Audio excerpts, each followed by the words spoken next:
Olá a todos! Hoje nós vamos continuar conversando sobre este livro aqui, A Conspiração no Gênesis 6, como sociedades secretas e os descendentes dos gigantes planejam escravizar a humanidade. Muito interessante. E o assunto é esse aqui, Jetro e Caleb. Acho que todo mundo sabe quem é Jetro, todo mundo sabe quem é Caleb. Jetro basicamente era o sogro de Moisés e Caleb... Bom, Caleb, puxa vida, a gente já vai falar sobre ele.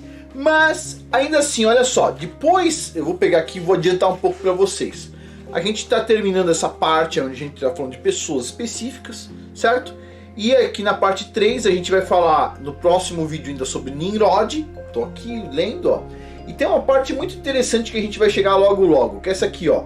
A origem da grande Irmandade Branca. Uau, que interessante. O pessoal da planície, o povo da planície, que é Sodoma e Gomorra, aí vai falar mais algumas coisas, né? Olha só, forjando a nação do destino. É um capítulo aqui que a gente vai conversar também. A Guerra dos Néfilins. E aí tem várias outras coisas. Jericó, Davi e Golias. E assim, esse livro aqui tá... Nossa, tá melhorando cada vez mais. Mas vamos lá. Hoje a gente vai falar sobre Jetro e Caleb. E vamos falar um pouco sobre Jó também. Então é o seguinte.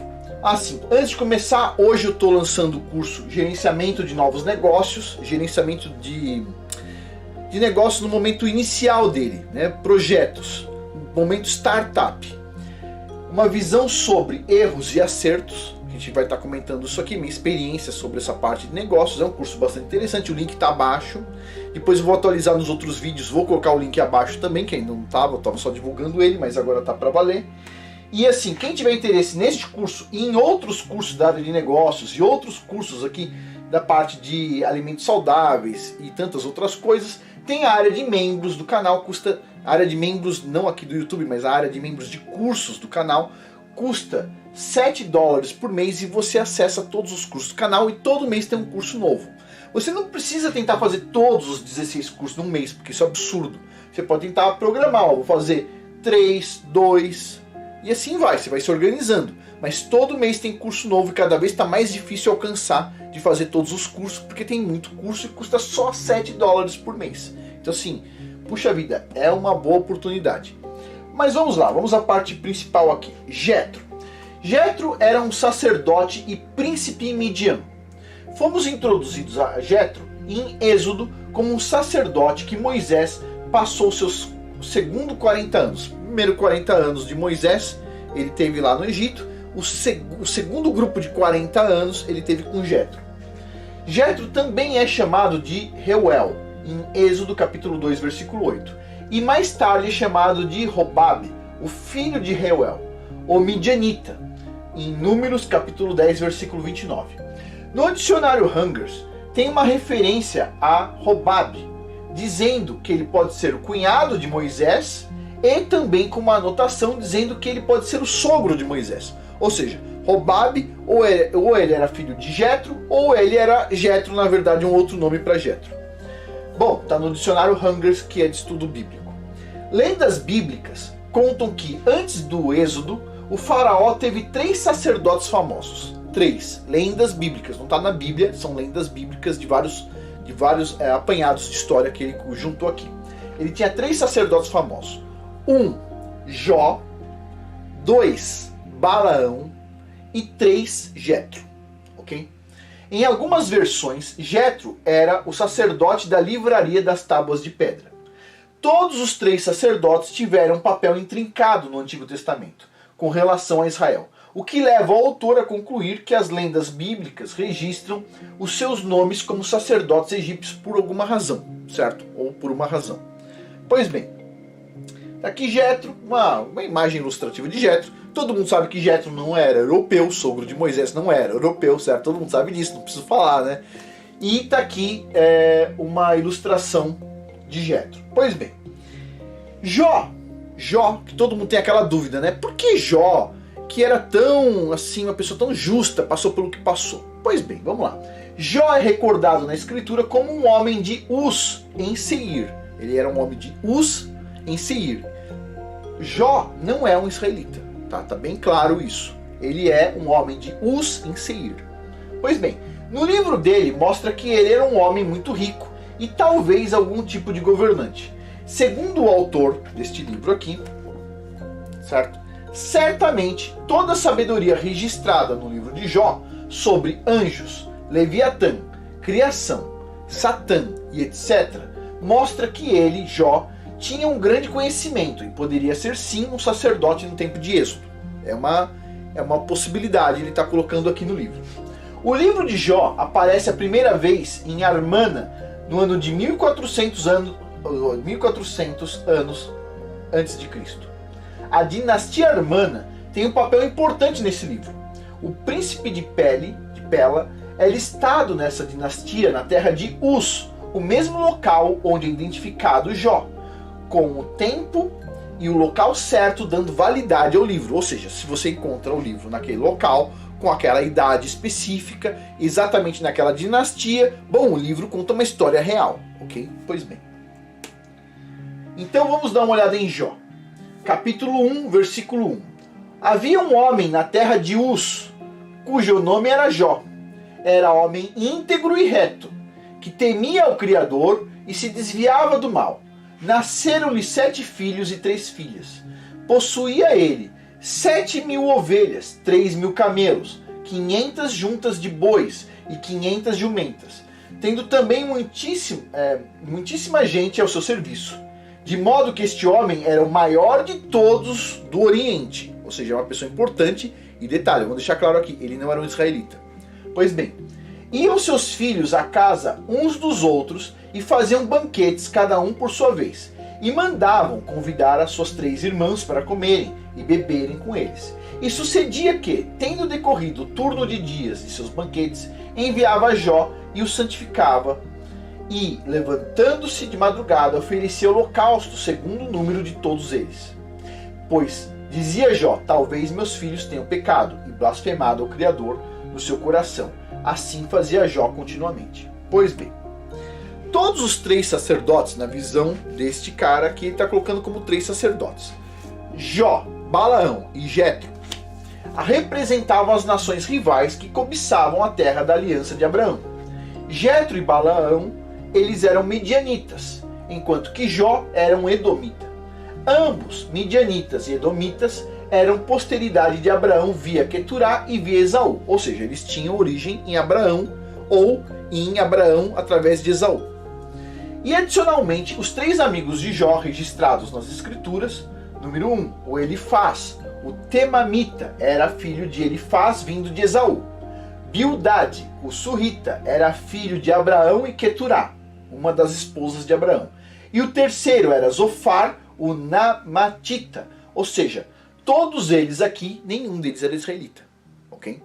Pois bem, Balaão parece ter vivido entre os midianitas ou nas proximidades, pois Balaque, o rei de Moabe, se aproximou dos anciãos de Midian para solicitar a ajuda de Balaão, pois ele tinha ficado muito temeroso de como os israelitas destruíram os amorreus e pediu para Balaão colocar uma grande maldição neles. Muitas pessoas dizem que Balaão era de outros lugares distantes, mas na verdade o que a gente tem de maior evidência, e ele destaca aqui nesse livro, era que Balaão era de Midian, que estava nas proximidades. Pois bem, mas Balaão fez o oposto, né? E acabou abençoando os israelitas. Balaão era um sacerdote que mais tarde trouxe o oráculo de destruição dos amalequitas. A tentativa de Balaão de amaldiçoar os israelitas foi registrada na Bíblia como um erro de Balaão, para ganhar uma recompensa desonesta. Moisés também acusou Balaão de seduzir os israelitas para longe de Á, em Números capítulo 31, versículos 15 e 16. E, adicionalmente, em Apocalipse capítulo 2, versículos 14 a 15, diz que Balaão foi o culpado por ensinar o rei Balaque a atiçar os israelitas por fazê-los comer de comidas sacrificadas a ídolos e cometer imoralidades sexuais. Mais tarde, os israelitas mataram Balaão à espada por sua adivinhação e magia negra. Está lá em Josué capítulo 13, versículo 22. No manuscrito Popol Vuh, Balaão é traduzido como feiticeiro, o termo Balaão.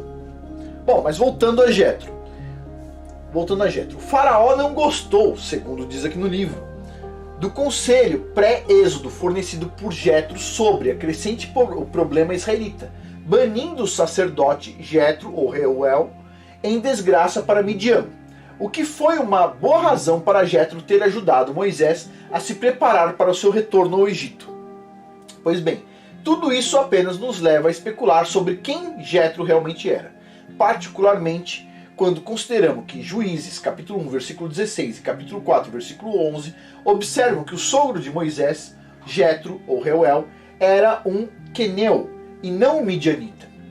Acrescente a isso, Reuel era filho de Esaú, né? Ou seja, está lá em Gênesis capítulo 36, versículos 10 a 21. 10 a 12. Agora, e tudo isso que a gente está falando aqui, explica a confusão que Miriam, a irmã de Moisés, fez sobre a ancestralidade de Zipporá, filha de Jétro. Ou seja, Miriam reclamou de Zipporá, dizendo o seguinte, que Zipporá, basicamente, era uma cananita. E Moisés não poderia casar com uma cananita. O que ela estava falando, em tese, pelo que a gente conhece de posição das nações, etc, tal, tá correto. Mas aí vem um problema. Porque se ela está falando a verdade, por que ela recebeu lepra? Pô, tá falando a verdade, certo? Mas, neste livro aqui, o que ele deixa claro é o seguinte, na verdade não. Na verdade, ela não era uma cananita, ela simplesmente, estava junto com Jétro, na genealogia de Jétro, que se você for recuperar, vai ir até Abraão. Ou seja, ela não era uma cananita, ela veio da descendência de Abraão, certo? Via Esaú ou via, como é o nome da outra esposa de Jétro? Deixa eu dar uma olhada aqui, de Jétro não, de Abraão, tá aqui, ó. Vamos dar uma olhada, tá? A ancestralidade que a gente acabou de ver, Queturá. Pois bem, então vamos lá, vamos voltar aqui. Agora, vem um outro ponto interessante aqui, que é a questão da genealogia, que é o seguinte, por exemplo, vamos pegar um caso aqui bem específico, Ruth. Ruth, muitas pessoas dizem o seguinte, Ruth, ela era de uma nação pagã, e ela está na linhagem do rei Davi, e portanto ela está na linhagem do Messias, certo? Então, puxa vida, ou seja, Ruth recebeu, em tese, o pessoal diz, o privilégio de entrar na linhagem do Messias. Agora, tem um problema aqui. Se você vai estudar a ancestralidade de todos esses personagens, você vai ver uma coisa interessante. Ruth não era de uma nação pagã. Ruth era uma israelita, ok? Uma israelita morando numa nação pagã.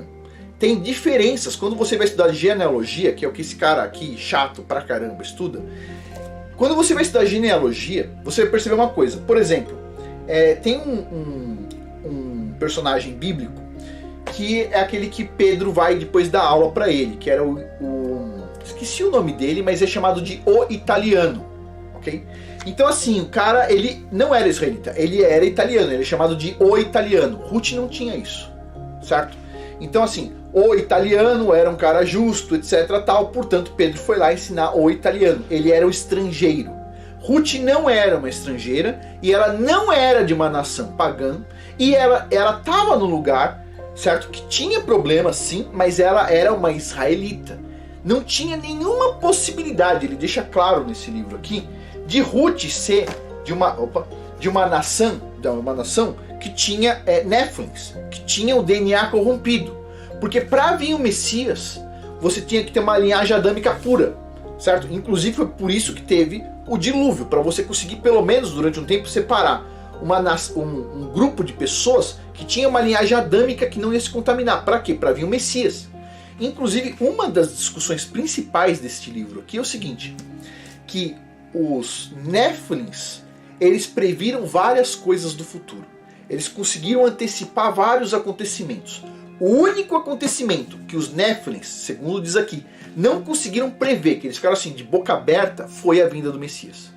Ou seja, foi o plano da salvação. A única coisa que eles não previram, tipo assim, não passou pela mente deles, foi o plano da salvação, de vir o Messias aqui para salvar todos nós. Agora, veja bem, o Messias ele vem de uma linhagem adâmica pura, ou seja, Ruth não veio de uma nação pagã. Ruth veio de uma linhagem israelita. Ela morava numa cidade pagã. Um israelita pode morar onde for, certo? No mundo inteiro tem israelita morando na Índia, alguns no Japão, outros na Rússia, outros na Europa, outros na América do Sul, outros na América do Norte, assim vai. mas é um israelita, certo? De linhagem adâmica, morando num determinado lugar. Você não pode dizer que ele é um pagão, que ele é da nação pagã, ele tem um sangue israelita ali, certo? E Ruth era assim, ou seja, da linhagem do rei Davi, tem Ruth lá no meio, e Ruth não era da nação pagã, ela era uma israelita, ponto. Da mesma forma, Miriam cometeu um erro, por isso que ela recebeu lepra. Porque ela falou o seguinte, ó, Ziporá, vindo de Jetro, era uma cananita. E Moisés, por ser um levita, ele não poderia casar com uma cananita. Por que não poderia? Porque os levitas, eles tinham regras muito duras. Então, por exemplo, um levita que tivesse defeito, ele já não poderia entrar para fazer determinadas coisas no Santo dos Santos, ou no templo, e etc. Então, o Moisés não poderia casar com uma cananita, e ele não casou com uma cananita. Isso aqui foi uma ignorância, no caso ali, de Miriam, que não sabia o que estava acontecendo, mas Jetro, ele vinha direto de Abraão, certo? Via Queturá. Ou seja, ele não vinha, uma das esposas de Abraão, Queturá. Jetro vinha então Ziporá. E Miriam fez essa confusão pensando que ela era uma cananita. Ela não era uma cananita. E por isso ela recebeu uma punição. Mas ela fez na boa intenção, com certeza. Certo? Mas ela fez errado. Então, continuando aqui. Bom, o que também chama atenção é que Caleb, filho de Jefuné, e aí vem um ponto interessante que a gente já vai falar, o Quenizeu, aparece pela primeira vez biblicamente como um dos 12 espiões enviado por Moisés para explorar Canaã. Caleb foi recompensado por apoiar o plano de Josué e Moisés de invadir Canaã ao receber, junto com Josué, o direito de entrar na terra prometida após os 40 anos de vida no deserto, ao contrário de todos os outros israelitas que deixaram o Egito. Ou seja, os israelitas, muitos ali morreram, mas Caleb, que originalmente não era israelita, ele se integrou aos israelitas, e aí ele pôde entrar, inclusive, e ele foi uma das pessoas assim mais fortes e honestas ali no caso de compromisso com o Criador e compromisso com aquela luta que eles estavam tendo ali. E ele originalmente não era israelita, ele foi incorporado. Pois bem, agora, veja bem, pensa comigo aqui. Vamos supor, você hoje está lá, passando por ali, vê aquele monte de israelita, vou ali conversar com Moisés. Vamos supor, milhões de pessoas ali, você vai conversar com Moisés. Como é que você vai ser selecionado para ser um dos 12 representantes de Israel, se você nem era originalmente uma pessoa, você está sendo agregado? Espera um pouquinho, pensa comigo aqui. Quem agregou Caleb, com certeza foi alguém muito importante, certo? Vamos ver. Bom, Caleb, olha só.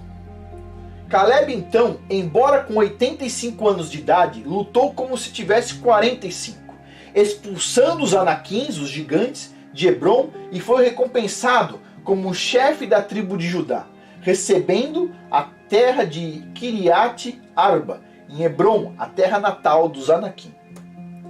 Os Quenitas, de onde Caleb descende, são os filhos de Kenaz, filho de Elifaz, filho de Esaú. Já Jetro é documentado em lendas bíblicas como sendo filho de Queturá, uma das muitas esposas de Abraão, assim como outro filho de Queturá, Midian. Os midianitas do oeste estão conectados aos quenitas, onde dizia que eles viviam juntos. E isso conecta quem? Jetro, sogro de Moisés, a Caleb, quenita. De outra maneira, como Caleb se envolveu com os israelitas e ascendeu como um chefe de tribo, da tribo de Judá, uma das tribos mais importantes. Bom, exceto via Jetro, você tem dificuldade de explicar isso. Mas se você entender que Jetro introduziu Caleb ali, e ele conversava com Moisés, tinha confiança e tudo mais, bom, isso faz sentido. Também é dito que os quenitas foram benevolentes com os israelitas, quando eles saíram do Egito e os ajudaram no deserto, e também há outra possibilidade que ele levanta aqui. A ideia é tentar entender, espera um pouquinho, como Caleb, fora dos israelitas, entrou para o grupo dos israelitas e ascendeu rapidamente a uma posição de ser um dos espias para ir avaliar a terra prometida. Interessante. Bom, o autor também abre discussões sobre a possibilidade dos Néfilins estarem nas genealogias de Jetro e Caleb. Ele abre essa possibilidade, ele discute, porque tem pessoas que falam isso, então ele tem que discutir também.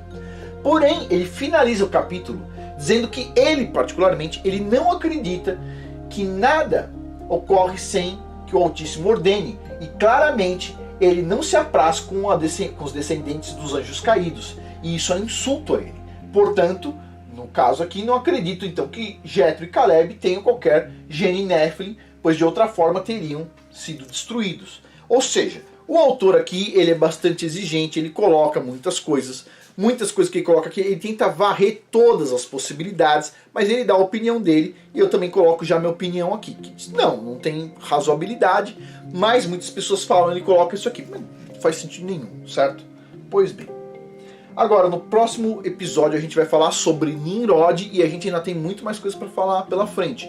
Tem a questão da fraternidade branca, tem a questão de tantas outras coisas que tem no livro aqui que são impressionantes. E, para finalizar, não se esqueça, link abaixo do curso Gerenciamento de Novos Negócios. É gerenciamento assim de um negócio inicial, um projeto inicial, tipo startup. Você ainda tem pouco recurso, você tem pouco cliente, você não sabe exatamente como começar, onde você colocar o dinheiro inicial. Esse é um curso interessante, tá? Uma visão sobre erros e acertos, ou seja, a minha experiência. E assim, bom, boa parte do que vai estar aqui vocês não vão encontrar em livros, porque assim é experiência pessoal mesmo. E eu estou compartilhando essa experiência assim, que eu acho que é uma experiência assim duramente conquistada, e aqui você vai conquistar ela em poucas horas.